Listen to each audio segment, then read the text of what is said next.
ସଦାପ୍ରଭୁଙ୍କ ନାମରେ ଧନ୍ୟବାଦ ହେଉ। ପ୍ରଭୁଙ୍କର ପ୍ରିୟ ଲୋକମାନେ, ଆପଣ ସମସ୍ତ ଲୋକଙ୍କୁ ପ୍ରଭୁ ଆଶୀର୍ବାଦ କରନ୍ତୁ ଏବଂ ଆପଣଙ୍କର ସଙ୍ଗେ ସଙ୍ଗେ ସଦା ସର୍ବଦା ଥାନ୍ତୁ। ପ୍ରଭୁଙ୍କର ପ୍ରିୟ ଲୋକମାନେ, ପବିତ୍ର ଆତ୍ମା ପଟେଇବାର କାରଣ କ'ଣ?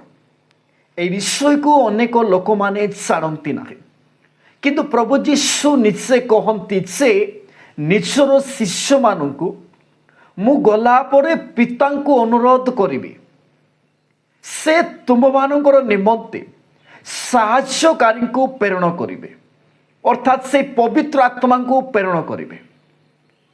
ପ୍ରଭୁଙ୍କର ପ୍ରିୟ ଲୋକମାନେ, ଏହି ପବିତ୍ର ଆତ୍ମା ପଟେଇବାର କାରଣ କ'ଣ? ଏହି ବିଷୟକୁ ଅନେକ ଲୋକମାନେ ଜାଣନ୍ତି ନାହିଁ। ସେ ପବିତ୍ର ଆତ୍ମା କାହିଁକି ଦିଆଯାଇଅଛି, କ'ଣ ପାଇଁ ଦିଆଯାଇଅଛି, ଏହି ବିଷୟକୁ ଅନେକ ଲୋକମାନେ ଜାଣନ୍ତି ନାହିଁ। ପ୍ରଭୁଙ୍କର ପ୍ରିୟ ଲୋକମାନେ, ଏହି ବିଷୟରେ 5ଟି ମୁଖ୍ୟ ବିଷୟ ପବିତ୍ର ଆତ୍ମା କାହିଁକି ପଠାଯାଇଅଛି, ଏହି ବିଷୟରେ 5ଟି ବିଷୟ ପ୍ରକାଶ କରିବା ପାଇଁ ଚାହେଁ। କିନ୍ତୁ ପ୍ରଭୁଙ୍କର ପ୍ରିୟ ଲୋକମାନେ, ଏହି ବିଷୟକୁ ଆପଣମାନଙ୍କ ପାଖରେ ରଖିବା ପୂର୍ବରୁ ଆଉ ଗୋଟିଏ ବିଷୟ ମଧ୍ୟ କହିବା ପାଇଁ ଚାହେଁ। ପ୍ରଭୁଙ୍କର ପ୍ରିୟ ଲୋକମାନେ, ଯଦି ବର୍ତ୍ତମାନ ଏହି ସମୟରେ ଖ୍ରୀଷ୍ଟୀୟ ବିଶ୍ୱାସୀ ମାନେ ଆପଣମାନେ ଯଦି ଏହି ଭିଡ଼ିଓକୁ ଦେଖୁଅଛ, ତାହେଲେ ଆପଣମାନଙ୍କୁ କହିବା ପାଇଁ ଚାହେଁ ଯେ ଆପଣମାନେ ଏହି ପ୍ରକାର ଚ୍ୟାନେଲ ମାନଙ୍କୁ ଆପଣମାନେ ସବସ୍କ୍ରାଇବର କରନ୍ତୁ।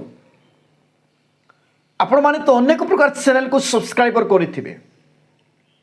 ଏହି ପ୍ରକାର ଚ୍ୟାନେଲ ମାନଙ୍କୁ ଆପଣମାନେ ସପୋର୍ଟ କରନ୍ତୁ ବା ସବସ୍କ୍ରାଇବର କରନ୍ତୁ, ତେବେ ଯାଇ ଆପଣମାନେ କିଛି ନା କିଛି ଶିଖିପାରିବେ ଏବଂ ଆପଣଙ୍କର ଆର୍ଥିକ ଉନ୍ନତି ମଧ୍ୟ ହୋଇପାରିବ ଶିଖିଲା ପରେ, ଜାଣିଲା ପରେ, ଏବଂ ଆପଣମାନେ ଅନ୍ୟ ଜଣକୁ ମଧ୍ୟ କହିପାରିବେ। ପ୍ରଭୁଙ୍କର ପ୍ରିୟ ଲୋକମାନେ, ୟୁଟ୍ୟୁବ୍ ମାଧ୍ୟମରେ ତ ଅନେକ ପ୍ରକାର ଭିଡ଼ିଓ ଅଛି, କିନ୍ତୁ ଏହି ପ୍ରକାର ଚ୍ୟାନେଲକୁ, ଏହି ପ୍ରକାର ଭିଡ଼ିଓ ମାନଙ୍କୁ ଆପଣମାନେ ଦେଖିବା ପାଇଁ ଚେଷ୍ଟା କରନ୍ତୁ। ପ୍ରଭୁଙ୍କର ପ୍ରିୟ ଲୋକମାନେ, କିନ୍ତୁ ଆସନ୍ତୁ ଆମ୍ଭେମାନେ ଦେଖିବା ନିମନ୍ତେ ଯିବା 5ଟି ମୁଖ୍ୟ ବିଷୟ ଦେଖିବା ନିମନ୍ତେ ଯିବା, ସେ ପବିତ୍ର ଆତ୍ମା କାହିଁକି ଦିଆଯାଇଅଛି। ପ୍ରଭୁଙ୍କର ପ୍ରିୟ ଲୋକମାନେ, କିନ୍ତୁ ଦେଖନ୍ତୁ ପ୍ରଭୁଙ୍କର ପ୍ରିୟ ଲୋକମାନେ, ପେଣ୍ଟିକୋଷ୍ଟ ଦିନରେ ଯେଉଁ ପବିତ୍ର ଆତ୍ମା ଦିଆଯାଇଅଛି, ତା ଆଉ ଗୋଟିଏ ବିଷୟ ଯଦି ଦେଖିବା, ତାହେଲେ ଯିହୁଦୀମାନଙ୍କର ନିମନ୍ତେ ଏକ ଚିହ୍ନ ଅଟେ। ଯିହୁଦୀମାନେ ଚିହ୍ନ ଅନ୍ୱେଷଣ କରୁଥିଲେ, ଆପଣମାନେ ଜାଣନ୍ତି। କିନ୍ତୁ ପ୍ରଭୁଙ୍କର ପ୍ରିୟ ଲୋକମାନେ, ଏହି ସମୟରେ ଆପଣମାନଙ୍କ ପାଖରେ ଈଶ୍ୱରଙ୍କର ପବିତ୍ର ବାଇବଲ ଅଛି, ତାହେଲେ ଆପଣମାନେ ଦେଖନ୍ତୁ। ଯଦି ନଥାଏ ତାହେଲେ ଆପଣମାନେ ଲେଖିକି ରଖନ୍ତୁ। ପ୍ରଥମ, ଦ୍ୱିତୀୟ, ତୃତୀୟ, ଚତୁର୍ଥ, ପଞ୍ଚମ ଏ ପ୍ରକାର ଚିହ୍ନ ଦେଇ ଆପଣମାନେ ଲେଖିକି ରଖନ୍ତୁ ଯେ ପ୍ରଥମ ବିଷୟ କ'ଣ। ଆସନ୍ତୁ ଆମ୍ଭେମାନେ ଦେଖିବା ଯୋହନ ଲିଖିତ ସୁସମାଚାର ତାର 14 ପର୍ବ ତାର 16 ପଦରେ ଲେଖାଯାଏ। ପ୍ରଥମ ବିଷୟ ପବିତ୍ର ଆତ୍ମା ପଟେଇବାର କାରଣ କ'ଣ? ପ୍ରଥମ ବିଷୟ ଲେଖାଯାଏ, ଆଉ ମୁଁ ପିତାଙ୍କୁ ଅନୁରୋଧ କରିବି ପୁଣି ତୁମମାନଙ୍କର ସାଙ୍ଗରେ ଚିରକାଳ ରହିବା ନିମନ୍ତେ। ପ୍ରଥମ ବିଷୟ, ପବିତ୍ର ଆତ୍ମା ଆସିଲା ପରେ ସେ ଚିରକାଳ ରହିବେ। ଶିଷ୍ୟମାନଙ୍କୁ ପ୍ରଭୁ ଯୀଶୁ କହୁଅଛନ୍ତି, ପେଣ୍ଟିକୋଷ୍ଟ ଦିନରେ ପବିତ୍ର ଆତ୍ମା ପ୍ରଭୁ ଯୀଶୁ ଦେଇଅଛନ୍ତି। କାହିଁକି? ଚିରକାଳ ରହିବା ନିମନ୍ତେ। ପ୍ରଭୁଙ୍କର ପ୍ରିୟ ଲୋକମାନେ, କିନ୍ତୁ ବର୍ତ୍ତମାନ ସମୟରେ ପବିତ୍ର ଆତ୍ମାକୁ ଗ୍ରହଣ କରୁଛନ୍ତି ବା ଡାକୁଛନ୍ତି, ଉତ୍ତରା ଭରିଦେ ଛୁଲେ, କମ୍ ଦ ହୋଲି ସ୍ପିରିଟ୍, କମ୍ ଦ ଫାୟାର, এই বিষয় କହୁଛନ୍ତି। এই ପ୍ରକାର ବକବାସ ବିଷୟଟା ଖରାପ ବିଷୟ, ବହୁତ ଖରାପ ବିଷୟ। এই ଜାଗାରେ ପ୍ରଭୁ ଯୀଶୁ ନିଜେ କହୁଛନ୍ତି ଚିରକାଳ ରହିବା ନିମନ୍ତେ। ସେ ଆସିବେ ଆଉ ଯିବେ, ଆସିବେ ଆଉ ଯିବେ, এই ପ୍ରକାର ନୁହେଁ।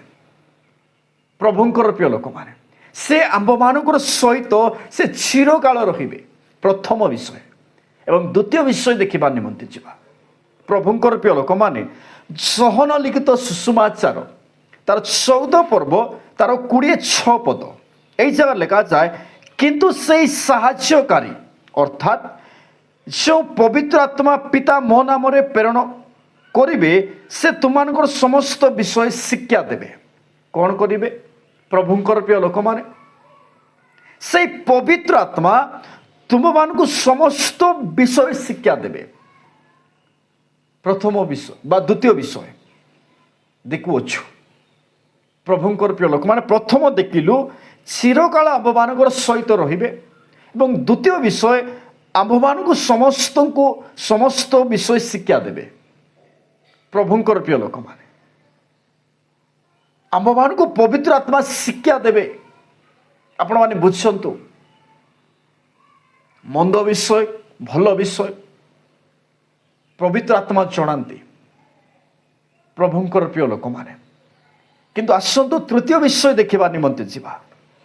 ଯୋହନ ଲିଖିତ ସୁସମାଚାର ତାର 14 ପର୍ବ ତାର 26 ପଦ এই ଜାଗା ଲେଖାଯାଏ, ଆଉ ମୁଁ ତୁମମାନଙ୍କୁ ଯାହା ଯାହା କହିଅଛି ସେ ସବୁ ତୁମମାନଙ୍କୁ ସ୍ମରଣ କରାଇବେ। ପ୍ରଭୁଙ୍କର ପ୍ରିୟ ଲୋକମାନେ, ପବିତ୍ର ଆତ୍ମା ଆମ୍ଭମାନଙ୍କୁ ସ୍ମରଣ କରାଇବେ। ତୃତୀୟ ବିଷୟ ଦେଖୁଅଛୁ। ପ୍ରଥମ ଦେଖିଲୁ ଆମ୍ଭମାନଙ୍କ ସହିତ ଚିରକାଳ ରହିବେ ଏବଂ ଦ୍ୱିତୀୟ ବିଷୟ ଶିକ୍ଷା ଦେବେ ଏବଂ ତୃତୀୟ ବିଷୟ ହେଲା ଆମ୍ଭମାନଙ୍କୁ ସ୍ମରଣ କରାଇବେ। ଏବଂ ଚତୁର୍ଥ ବିଷୟ ଦେଖିବା ପ୍ରଭୁଙ୍କର ପ୍ରିୟ ଲୋକମାନେ, ଯୋହନ ଲିଖିତ ସୁସମାଚାର 16 ପର୍ବ ତାର 13 ପଦ, କିନ୍ତୁ ସେ ଅର୍ଥାତ୍ ସତ୍ୟମୟ ଆତ୍ମା ଆସିଲେ ସେ ପଥ ଦେଖାଇବେ, ତୁମମାନଙ୍କୁ ସମସ୍ତ ସତ୍ୟରେ ପ୍ରବେଶ କରାଇବେ, କାରଣ ସେ ଆପଣାଠାରୁ କଥା କହିବେ ନାହିଁ, ମାତ୍ର ଯାହା ଯାହା ଶୁଣିବେ ସେସବୁ କହିବେ, ପୁଣି ଆଗାମୀ ବିଷୟ ସବୁ ତୁମମାନଙ୍କୁ ଜଣାଇବେ। ଅର୍ଥାତ୍ ପଥ ଆମ୍ଭମାନଙ୍କୁ ଦେଖାଇବେ। ପ୍ରଭୁଙ୍କର ପ୍ରିୟ ଲୋକମାନେ, କିନ୍ତୁ ବର୍ତ୍ତମାନ ସମୟରେ ଅନେକ ଲୋକମାନେ ଆତ୍ମା ପାଇଛନ୍ତି। ସେମାନଙ୍କୁ ଆପଣମାନେ କେମିତି ରାସ୍ତା ଦେଖାଉଛନ୍ତି ଆପଣମାନଙ୍କୁ ଜଣା। ପ୍ରଭୁଙ୍କର ପ୍ରିୟ ଲୋକମାନେ, କିନ୍ତୁ এই জায়গায় লেখা আছে চতুর্থ বিষয় দেখুଅଛୁ যে কিন্তু ସେ ଅର୍ଥାତ୍ ସତ୍ୟମୟ ଆତ୍ମା ଆସିଲେ ପଥ ଦେଖାଇ ତୁମମାନଙ୍କୁ ସମସ୍ତ ସତ୍ୟରେ ପ୍ରବେଶ କରାଇବେ, ସତ୍ୟରେ ପ୍ରବେଶ କରାଇବେ, କାରଣ ସେ ଆପଣା ଠାରୁ କଥା କହିବେ ନାହିଁ, ମାତ୍ର ଯାହା ଯାହା ଶୁଣିବେ ସେ ସବୁ କହିବେ, ପୁଣି ଆଗାମୀ ବିଷୟ ସବୁ ତୁମମାନଙ୍କୁ ଜଣାଇବେ। ଏହା ହେଉଛି ପବିତ୍ର ଆତ୍ମାଙ୍କର କାର୍ଯ୍ୟ। ଏବଂ ପଞ୍ଚମ ବିଷୟ ଦେଖିବା ପ୍ରଭୁଙ୍କର ପ୍ରିୟ ଲୋକମାନେ, ଯୋହନ ଲିଖିତ ସୁସମାଚାର ତାର 16 ତାର 8 ପଦ এই জায়গায় লেখাযায়, ସେ ଆସି ଅର୍ଥାତ୍ ପବିତ୍ର ଆତ୍ମା ଆସି ପାପ, ଧାର୍ମିକତା ଓ ବିଚାର ବିଷୟରେ ଜଗତକୁ ପ୍ରମାଣ ଦେବେ। ପ୍ରଭୁଙ୍କର ପ୍ରିୟ ଲୋକମାନେ, এই 5ଟି ବିଷୟ ପବିତ୍ର ଆତ୍ମା ପଠାଇବାର କାରଣ ହେଉଅଛି। ପବିତ୍ର ଆତ୍ମା ଏଥିପାଇଁ ପଠାଯାଇଅଛି। ପ୍ରଭୁଙ୍କର ପ୍ରିୟ ଲୋକମାନେ, ପବିତ୍ର ଆତ୍ମା ଏଥିପାଇଁ ପଠାଯାଇଅଛି এই 5ଟି ମୁଖ୍ୟ ବିଷୟ ପାଇଁ, এই 5ଟି କାରଣ ପାଇଁ। ସେ ଆମମାନଙ୍କର ସହିତ ଚିରକାଳ ରହିବେ, ଆମକୁ ଶିକ୍ଷା ଦେବେ, ସ୍ମରଣ କରାଇବେ ଏବଂ ପଥ ଦେଖାଇବେ ଏବଂ ପାପ ବିଷୟରେ, ଧାର୍ମିକତା ବିଷୟରେ, ବିଚାର ବିଷୟରେ ଆମମାନଙ୍କୁ ପ୍ରମାଣ ଦେବେ। ପ୍ରଭୁଙ୍କର ପ୍ରିୟ ଲୋକମାନେ, ପ୍ରଭୁଙ୍କ ନାମରେ ଧନ୍ୟବାଦ ଯେ ଆପଣମାନେ ଦେଖିଅଛନ୍ତି ଏ ଭିଡ଼ିଓକୁ। ପ୍ରଭୁ ଆପଣ ସମସ୍ତଙ୍କୁ ଆଶୀର୍ବାଦ କରନ୍ତୁ। ନହେଲେ ବର୍ତ୍ତମାନ ସମୟରେ ଏ ପ୍ରକାର ଭିଡ଼ିଓ ମାନେ ଲୋକମାନେ ଦେଖନ୍ତି ନାହିଁ।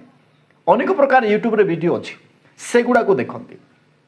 କିନ୍ତୁ ପ୍ରଭୁଙ୍କର ପ୍ରିୟ ଲୋକମାନେ, ଆପଣମାନଙ୍କୁ କହିବା ପାଇଁ ଚାହେଁ, ଆପଣମାନେ ଏ ପ୍ରକାର ଭିଡ଼ିଓକୁ ଦେଖନ୍ତୁ, ଈଶ୍ୱରଙ୍କର ପବିତ୍ର ବାଇବଲକୁ ଅଧ୍ୟୟନ କରନ୍ତୁ, ତେବେ ଯାଇ ଆପଣମାନେ ସଠିକ୍ ରାସ୍ତାକୁ ଚାଲିପାରିବେ ଏବଂ ପ୍ରଭୁ ଆପଣଙ୍କର ସହବର୍ତ୍ତୀ ହେବେ। ପ୍ରଭୁଙ୍କର ପ୍ରିୟ ଲୋକମାନେ, ଏବଂ ଅନେକ ବିଷୟ ଅଛି। এই ଛୋଟିଆ ବାକ୍ୟ ଦ୍ୱାରା ଆପଣ ସମସ୍ତ ଲୋକଙ୍କୁ ପ୍ରଭୁ ଆଶୀର୍ବାଦ କରନ୍ତୁ।